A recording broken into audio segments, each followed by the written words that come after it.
इमरान खान की गिरफ्तारी के बाद मैं इस्लामाबाद पहुंचा और सीनियर लीडरशिप के साथ तबादला ख्याल हुआ।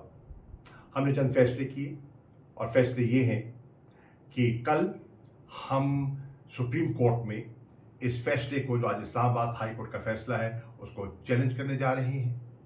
कल नैब कोर्ट में सीनियर लीडरशिप जाएगी, इमरान खान साहब से मुलाकात करेगी और जहाँ तक मुल्क में एहतजाज आप देख रहे हैं, ये एक फितरी अमल था और है।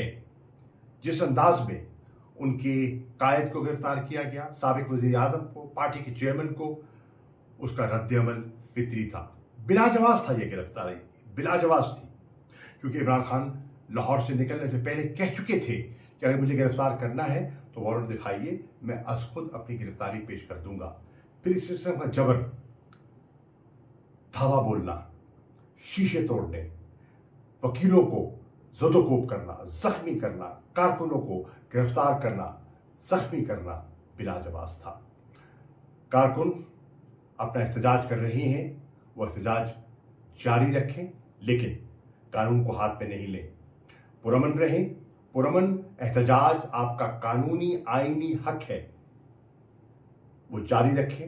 इमरान खान की रिहाई का मुतालबा मुनासिब और जायज़ मुतालबा है। ये मन घड़त सियासी मुकदमा है, इंतकामी कार्रवाई है और हम सियासी और कानूनी अंदाज में इसका मुकाबला करेंगे।